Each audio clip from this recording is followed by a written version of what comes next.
I have seen from different sources 40 to 50% of students, and in some cases even higher, are not performing at grade level when it comes to mathematics. Maybe you've struggled with math in your past, but in this video I want to show you how you can actually do math and do it well.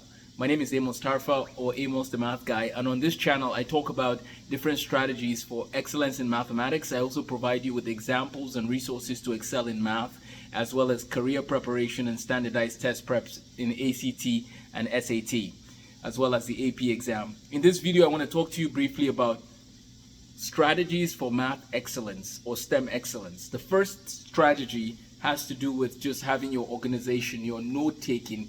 First you need to have a calendar, so you schedule out time to do the mathematics, and then you need a notebook. And these are just resources here that can help guide that process. We have some of these planners in our bookstore that you can use in the description section if you'd want. But whatever the case, I want to encourage every student to have a notebook dedicated to every single branch of mathematics. That's very important. Now I'm going to show you 6 quick resources that will help you to be exceptional at mathematics. The first one has to do with the strategy. We know that math is very important for everyday living. We can look into that later. But what I want to point out in this particular video is that strategy matters. And this book called Peak, the subtitle, How All of Us Can Achieve Extraordinary Things. When you understand the importance of math, math is used when you go grocery shopping, math is used for different careers, engineering, medicine. Yes, there's computers that can help us, but it's good to still be able to make sense of the numbers that we're seeing. Well, in this book, Anders Ericsson gives you strategies for how to use deliberate practice to improve and improve and improve upon any skill that you're trying to learn. So we need to have a strategy. That's number one. Well, we have our notebooks, that's good, but then we need a strategy. Next, if you need some inspiration, we have a book called Journey Through Genius, and this tells the story of mathematics from ancient times to modern times and the different theorems of great mathematicians. So this is a great resource to really help you keep pushing forward when difficult times come. So you have a strategy, you have a book of math history. Now please note that I do have a pre-algebra and algebra course that will help students have a solid foundation to do calculus and beyond. We provide courses for students in general math courses, and then dual enrollment credit for students who want to get college credit for calculus, calculus 2, statistics, and discrete mathematics. So reach out if you want any of these resources, please. Now we move into the mathematics itself. One of the reasons why students struggle in mathematics is that they don't have a foundation to build on. So when we talk about counting to calculus, which is a big theme for me, I love teaching math in a holistic approach, the history of math, the applications of math, but also a logical progression of topics. So we need to understand the basics, counting with numbers. And if you say, yes, I know the basics, then we move up to addition and subtraction. How are you with addition and subtraction? And so on and so forth. This resource is available in our bookstore as well. Email amosthemathguy@gmail.com if you want to use this resource to have a solid foundation in mathematics. So we've talked about the importance of strategy, we've talked about history of math, and now we're talking about the method. Notice that there's calculus at the top. Should everybody take calculus? I believe so. Yes, I believe everyone should take calculus in one way or the other. I'm not saying everyone should take calculus 2. That's not required, but at least calculus 1. Everyone should taste differentiation.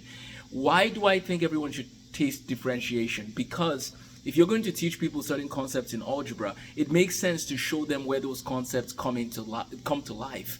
Give them the context for which these concepts they've learned all their lives are used. Otherwise, you're giving them different tools, but never giving them a chance to see these tools in action. So in order to actually do math and do it well, it makes sense to know where you're headed. And if we're headed to calculus, then when the difficult times come, when you're in algebra or geometry and trig, you know that you're going somewhere. Imagine being told you don't have to do calculus, but you have to sit down and do the problems that don't have any other applications in your everyday life. Now, of course, math topics can help us to think better. That's one of the reasons why we should learn math, right? The logical flow of reasoning. But wouldn't it make sense to also use an inspirational approach or an approach to inspire students that tells them that this will be used at some point, and it will when you get to calculus? And so I love encouraging students to do that. So we've talked about strategy, we've talked about the importance of math history, which can be used to inspire. We've talked about a logical flow of topics from basic mathematics to calculus. And guess what? I'm going to give you a practical example. So when you're in pre-algebra and it's fractions, decimals, and percents, here's the cool thing. Students should always know what topic they're working on at any given point in math. So for example, if you were to ask your child, hey, Johnny, what did you work on in school today? And the child says, I did chapter 7 homework. That hasn't answered the question for math. The child should say something like, we worked on decimal addition today. Great. How did you do on decimal addition? Always focus on the concept and how you can help that child to grow in that particular concept. Sometimes the concept even has a subcategory. It's kind of like when you're on a website and you click and it gives you a subdivision. For example, we worked on fraction addition of unlike denominators. That's very specific. We know the specific skill that the child is working on, and if the child is struggling at school that week, we know exactly what skill we need to focus on.